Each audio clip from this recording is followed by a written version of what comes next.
रीतिकाल की परिस्थितियों पर प्रकाश डालेंगे। पिछली क्लास में रीतिकाल का परिचय मैं आप लोगों को दिया था।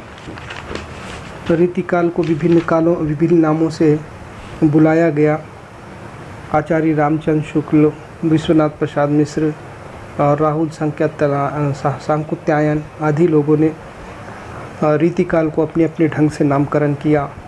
उसका समय भी मैंने बताया। सारी बातों पर चर्चा हुई रीतिकाल से संबंधित, और 3 प्रकार की काव्य धारा के कवियों के नाम भी आप लोगों को गिनाए। आज रीतिकाल की परिस्थितियाँ, जो राजनीतिक परिस्थितियाँ, सामाजिक परिस्थितियाँ, आर्थिक परिस्थितियाँ, धार्मिक परिस्थितियाँ, ये हमको जान लेना बहुत ज़रूरी है कि उस समय किस प्रकार की परिस्थितियाँ होती थी। तो परिस्थितियों के द्वारा प्रभावित होकर साहित्य का निर्माण होता है। परिस्थितियाँ किसी भी समय के साहित्य पर अपना प्रभाव डालती हैं। इस बात को ध्यान देना बहुत ज़रूरी है। ये देखिए, रीतिकाल की परिस्थितियों में राजनीतिक परिस्थितियाँ सबसे पहले है। मैं एक बार यहाँ जो संक्षिप्त में दिया हुआ पैराग्राफ है उसको पढ़ूंगा, फिर उसके बाद आपको बात लगभग समझ में आएगी, फिर उसको समझाने की कोशिश करूँगा। राजनीति की दृष्टि से शाहजहाँ के शासन के उत्तरार्ध से लेकर बहादुर शाह द्वितीय के शासन के अंत तक का यह समय रहा है। यह संपूर्ण काल राजनीतिक दृष्टि से अशांति का काल रहा है। अकबर तथा शाहजहाँ के काल में राजनीतिक तथा धार्मिक उदारता के कारण शांति तथा व्यवस्था बनी हुई थी। कला और साहित्य का यह उत्कर्ष काल था। शाहजहाँ के शासन काल के अंतिम वर्षों में धार्मिक असहिष्णुता, वैमनस्य तथा घृणा के विषांकुर फूटने लगे थे। तो ये जो रीतिकाल का समय मैंने आपको बताया कि संवत 1700 से लेकर 1900 तक का है, और संवत एवं सन में 57 वर्ष का अंतर होता है। संवत 57 वर्ष आगे होता है। तो अब देखिए, 1700 में अगर 57 आप निकाल देंगे तो 1643 1643 सन 43 की बात मैं आपको बता रहा हूँ। तो उस समय जो है शाहजहाँ का उत्तरार्ध काल था, यानी शाहजहाँ का शासन चल रहा था, और उसके बाद 200 वर्षों तक ये साहित्य लिखने की परंपरा रही।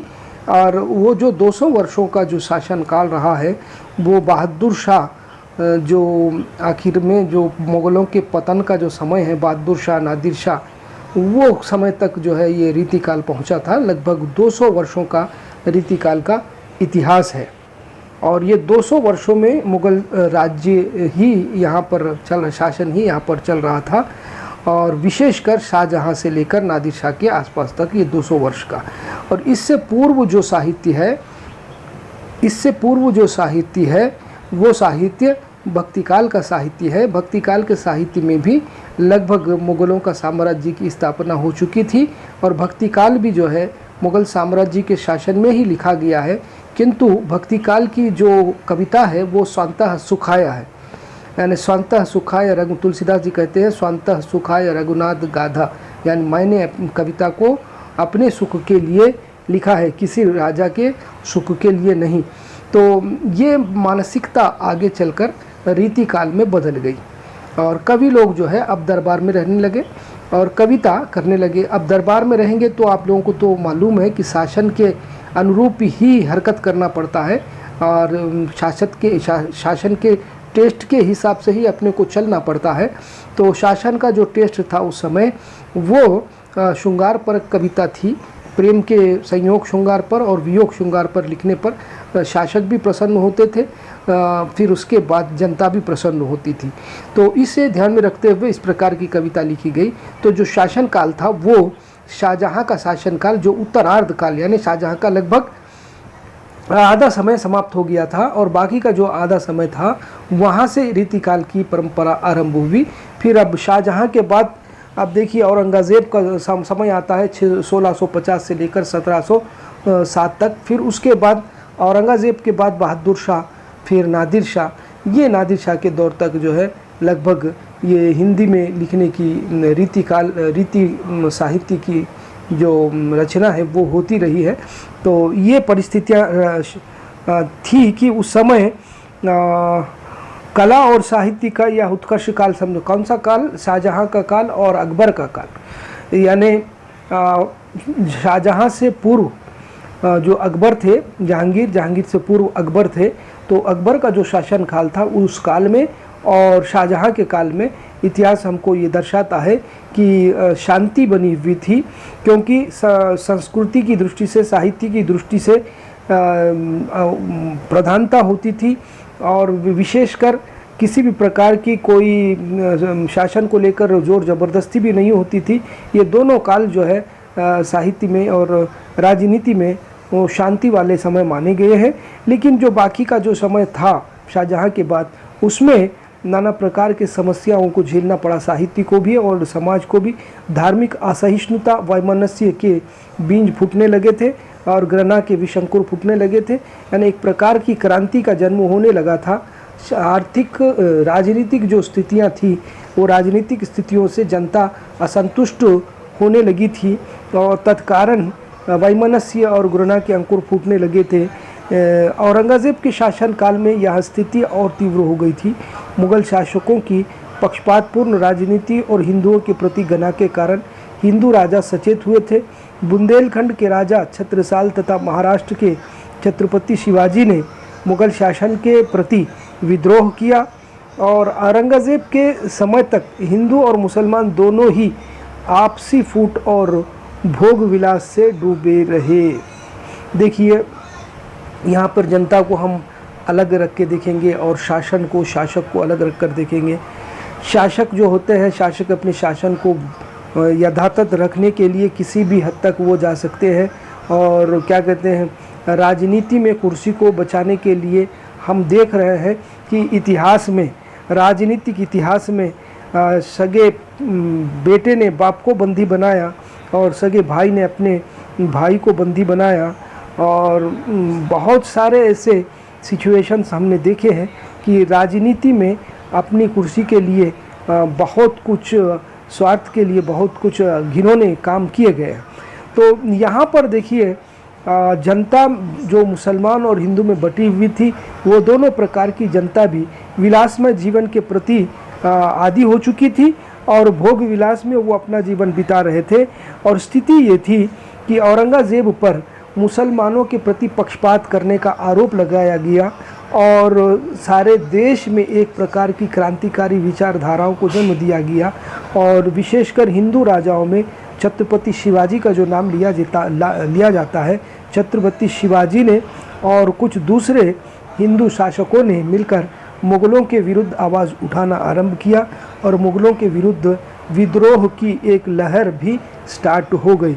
ये औरंगज़ेब के समय से ही आरंभ हो गया था। ये स्थिति, राजनीतिक स्थिति उस समय थी जबकि रीतिकाल लिखा जा रहा था, जबकि रीतिकाल के कवि कविता लिखने में मग्न थे, जबकि रीतिकाल के शासन में, राज दरबार में रहकर कवि लोग इन परिस्थितियों से प्रभावित होकर अपना कलम चला रहे थे। और इस समय अधिकांश कवि राजाश्री थे, राजाश्रय में ही रहते थे। मैंने आपको बताया कि आदिकाल के कवि लोग भी राजाश्रय में रहते थे, फिर उसके बाद रीतिकाल के कवि भी राजाश्रय में रहते थे। भक्तिकाल के कवि लोग राजाश्रय में नहीं रहते थे, अपने घर में बैठकर अपने सुख के लिए, अपनी खुशी के लिए, अपने ईश्वर को प्रसन्न करने के लिए कविता लिखते थे। वो भक्तिकाल की स्थिति थी। यह कविता दरबारों में पल्लवित और पुष्पित हुई है। अब ये बता देना आपको बहुत ज़रूरी है कि जब कोई कविता किसी के प्रभाव में, किसी के दबाव में आकर लिखी जाती है, तो जिसका दबाव और प्रभाव होता है उसकी मानसिकता का, उसके कानून का, उसके शासन का रोब और पावर उस कविता पे हमको दिखाई देता है। और यही हुआ है कि कविता दरबार में आश्रयदाताओं के साया में, छत्र साया में बैठकर लिखी गई थी, वहीं पर पैदा हुई, पुष्पित हुई, पल्लवित हुई। तो निस्संदेह इसमें थोड़ा अतिशयोक्ति भी हो सकती है और निस्संदेह इसमें अपनी रुचि से हटकर, जनता की रुचि से हटकर शासन की, राजाओं की, महाराजाओं की रुचि का ध्यान जरूर रखा गया होगा। इस बात को ध्यान देना बहुत ज़रूरी है। और यही कारण है कि राजा उस समय के श्रृंगार, प्रेम के संयोग और वियोग श्रृंगार पर ज़्यादा ध्यान देते थे, प्रेम परक कविताओं पर ज़्यादा ध्यान देते थे और उनकी वो रुचि थी, तो इसीलिए ये प्रेम की कविता ही उस समय ज़्यादा लिखी गई है। सुरा और सुंदरी के इस युग में राजाओं के मनोरंजन के लिए कविता में श्रृंगार की रसधारा प्रवाहित है। मैंने अभी आपको बताया वही बात, जो कि सुरा और सुंदरी के इस युग में, इस युग को सुरा और सुंदरी का युग कहा जाता है, क्योंकि मद्यपान करना और स्त्री के प्रेम में और स्त्री के सौंदर्य में गुम जाना, प्रेम परक जीवन व्यतीत करना। अब तो भाई जीवन से प्रेम का तो गहरा संबंध है, प्रेम नहीं है तो जीवन नहीं है। अब प्रेम में भी अलग अलग प्रकार के प्रेम होते हैं, और जो पत्नी का प्रेम होता है, फिर प्रेयसी का प्रेम होता है, इस प्रकार से अलग अलग प्रेम होते हैं। तो कुल मिलाकर स्त्री के प्रति आकर्षण ज़्यादा इस काल में दिखाई देता है। तो ये जो काल है वो सुरा और सुंदरी मीन्स मद्यपान और सुंदरी के प्रति आकर्षित होने का ये समय था। ज़्यादा लोग जो है इसी प्रकार की मानसिकता रखते थे। तो कवि स्वाभाविक है कि जनता की रुचि को ध्यान में रखकर ही कविता करता है, क्योंकि कवि की जो कविता होती है जनता में जब वो रिलीज़ होती है तो पाठकों के समूह का प्रस्तुत होती है, तो पाठकों को उसकी मुहर लगना बहुत ज़रूरी होता है। पाठक उससे प्रभावित होना, संप्रेषणीयता होना, ये बहुत ज़रूरी होता है। कवि इन बातों का ध्यान रखता है। तो इस तरह की राजनीतिक परिस्थितियों में रीतिकाल के कवि राज दरबार में बैठकर अपना कलम चला रहे थे। तो आप अंदाज़ा लगा सकते हैं कि कविता कैसी हो सकती है। कविता में थोड़ा अतिशयोक्ति भी हो सकती है, राजाओं की प्रशंसाएँ भी हो सकती है। इस प्रकार की बातें आपको देखने को मिलती है रीतिकाल की कविता में। इसका लाभ उठाकर विदेशी व्यापारी कंपनियों ने यहाँ अपना आधिपत्य स्थापित करना आरंभ किया। तो ये वो समय है जबकि भारत की जनता और राजा सुरा और सुंदरी के पीछे पड़े हुए थे, विलासमय जीवन में ज़्यादा रुचि रखते थे, प्रभावित थे विलास स्त्री से और सुरा से। तो ऐसे संदर्भ में वो अपने राज्य के सुरक्षा के बारे में, अपने देश की सुरक्षा के बारे में ज़्यादा ध्यान नहीं दे पा रहे थे। बस वो अपने विलासमय जीवन के प्रति ही ज़्यादा मुग्ध हो गए थे। तो ऐसी स्थिति में धीरे धीरे गोरों के कंपनियों ने हमारे देश की तरफ झांका और यहाँ पर व्यापार के बहाने से कंपनियों का आधिपत्य होने लगा। अपना आधिपत्य स्थापित करने लगे, कंपनियाँ स्थापित होने लगे और धीरे धीरे गोरे जो है हमारे देश में अपना पैर जमाने लगे। ये वो समय था जबकि रीतिकाल के कवि राज आश्रय में बैठकर कविता कर रहे थे। तो निसंदेह आपको मालूम होगा कि कविता पर किन किन परिस्थितियों का प्रभाव था, राजनीतिक परिस्थितियाँ उस समय कैसी थी। शाहजहाँ के उत्तरार्ध दौर से लेकर लगभग बहादुर शाह और नादिर शाह के आसपास 200 वर्षों का ये इतिहास जो रीतिकाल नाम से जाना जाता है हिंदी साहित्य में, वो राजाश्रय में बैठकर रीति परक ग्रंथों से प्रभावित होकर और राजनीतिक स्थितियों से भी प्रभावित होकर, सुरा सुंदरी से प्रभावित होकर कविता और साहित्य का निर्माण हो रहा था। ये परिस्थितियाँ राजनीतिक थी। अब हम देखते हैं सामाजिक परिस्थितियाँ। ये समाज कैसा था, समाज के सोचने का ढंग क्या था, उसमें क्या अंधविश्वास थे और जनता किस प्रकार की मानसिकता रखती थी, क्या छुआछूत की समस्या थी, वर्णाश्रम व्यवस्था किस तरह बोल रही थी। ये सारी विषय आपको ये सामाजिक परिस्थितियों के अंतर्गत आते हैं। आप देखिए सामाजिक परिस्थितियों में यथा राजा तथा प्रजा, ये बात तो आप जानते हैं, बहुत पुरानी कहावत है, यथा राजा तथा प्रजा। जैसा राजा होता है प्रजा होती। Very good, right, very good. यथा राजा तथा प्रजा, ये बहुत पुरानी बात कहावत है, यथा राजा तथा प्रजा। सामाजिक परिस्थितियों में यथा राजा तथा प्रजा की जो उक्ति है बहुत प्रचलित है, बहुत पुराने जमाने से इसको माना जाता है, यथा राजा तथा प्रजा।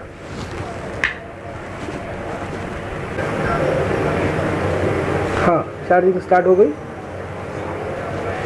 तो राजा की जो मनोस्थिति होती है उसी प्रकार की मनोस्थिति लगभग प्रजा की होती है, क्योंकि राजा का प्रभाव जनता पर होता है। राजा अगर, प्रशासक अगर अच्छा है तो जनता भी उस प्रकार से प्रभावित होकर उसी प्रकार का समाज में जो है व्यवहार होता है। वह राजा की मानसिकता अगर अलग है, खराब है, या तो जिस प्रकार की मानसिकता राजा की होती है, प्रजा में लगभग उसी प्रकार की मानसिकता का प्रभाव होता है, ऐसा बड़े लोगों ने कहा है। और यह कोटेशन बहुत प्रचलित है, यदा राजा तदा प्रजा, कि उक्ति इस काल का पूर्णतया चरितार्थ होती है। इस युग को विलास प्रधान युग कहा जाता है, और ये युग बहुत कुछ हिंदी साहित्य के इतिहास में बदनाम युग माना गया है। विलासमय युग का नामकरण भी इसको दिया गया है सामाजिक क्षेत्र में। साहित्य के इतिहासकारों ने तो इसको विलासमय युग कहकर नामकरण नहीं किया है, रीतिकाल कहा है, श्रृंगार काल कहा है, कलात्मक ढंग से उन्होंने नामकरण किया है, कलाकाल कहा है। लेकिन अगर हम सामाजिक स्थिति, सामाजिक दृष्टि से इसे देखेंगे तो इसको जो है विलास का युग माना गया है, विलास प्रधान युग माना गया है। मुगल वंश के ऐश्वर्य और वैभव तथा विलासिता की प्रधानता का प्रभाव जन सामान्य पर भी पड़ा। तो जो मुगल वंश यहाँ पर अपना शासन काल चला रहा था, और उस संदर्भ में उनकी जो विलासमय जीवन था, उनकी शान और शौकत जिसको कहा जाता है, वो विलासमय जीवन, उनकी विलासता और विलासमय जीवन की जो मानसिकता थी, वो जनता पर भी धीरे धीरे प्रभाव डालने लगी थी। तो ये जो स्थिति थी, इसके कारण जो है जनता भी जो है उनके ऐश्वर्य और वैभव का नकल करना आरंभ किए थे।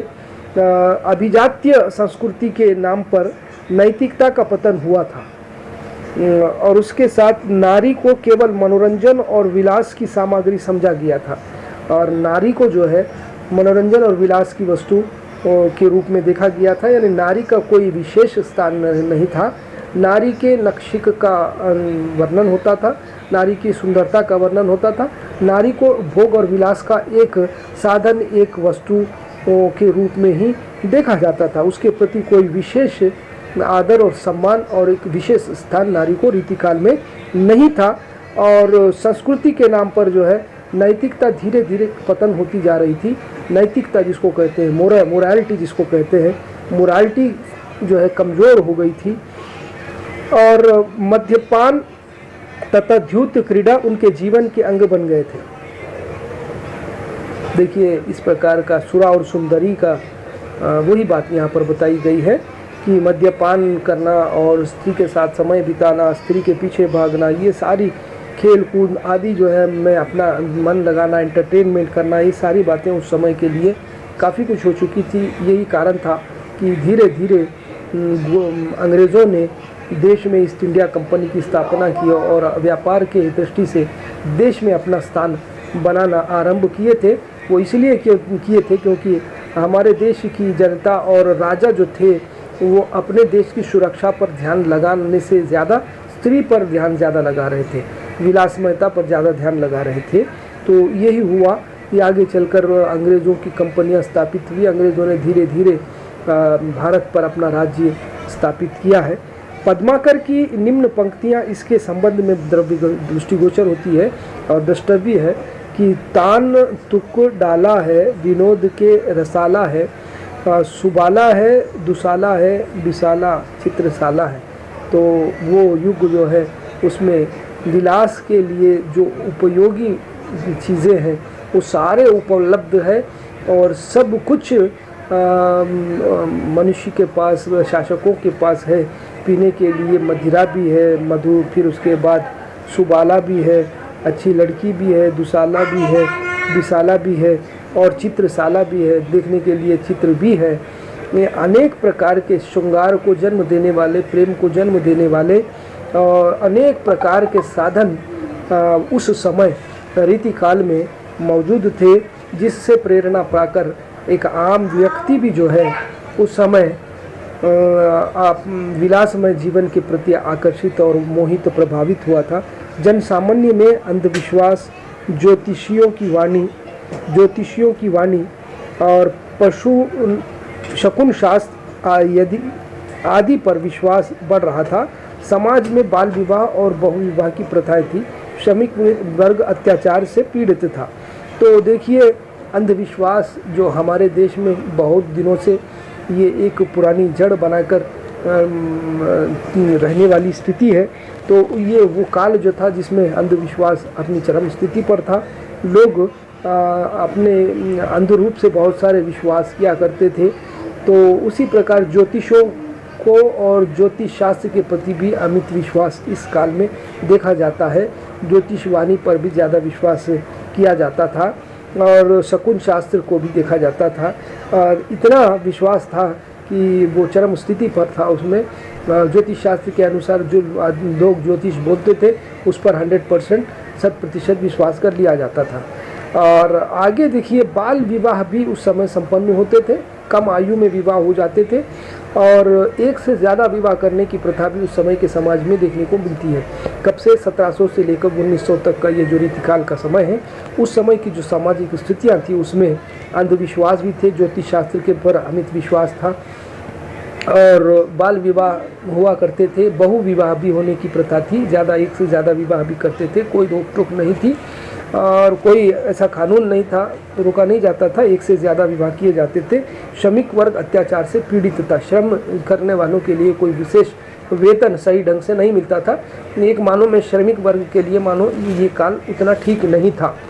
जो रीतिकाल जो जिसके बारे में हम चर्चा कर रहे हैं, ये श्रमिक वर्ग के लिए उतना खास समय नहीं था। तो इस समय जो समाज में एक और बात मैं आपको बताना चाहता हूँ कि जातिगत भेदभाव तो उस समय से लगभग चलता ही रहा था। वर्णाश्रम व्यवस्था अभी उसका इरेडिकेशन नहीं हुआ था, उसको रोकने की कोशिश भी अभी जन्म नहीं ली थी। ये काल बहुत पुराना काल है, जो मैं आपको बता रहा हूँ 1850 से पहले की बात है। सन की बात अगर हम करेंगे संवत से हटकर, तो 1850 तक तो अभी वर्णाश्रम व्यवस्था फूली और फल रही थी। जातिगत भेदभाव भी समाज में दिखाई देते थे और क्या कहते हैं उसको, सती के ऊपर भी अभी कोई विजय नहीं हुआ था। लगभग सती के लिए रोक टोक हो गई थी 1850 में। सती को लेकर हम बात करेंगे तो सती की यहाँ पर चर्चा नहीं हुई। तो इसका जो है मैं समझता हूँ इराडिकेशन कुछ हद तक हो गया था और जातिगत भेदभाव भी थोड़ा इराडिकेट किए गए थे। लेकिन अभी पूर्ण रूप से ये छुआछूत की समस्या का निर्मूलन भी नहीं हुआ था और पूर्ण रूप से ये जातिगत भेदभाव का निर्मूलन भी नहीं हुआ था और ये जातिगत भेदभाव भी उस वक्त मौजूद था। ये थी सामाजिक परिस्थितियाँ। अब इसके बाद हम देखेंगे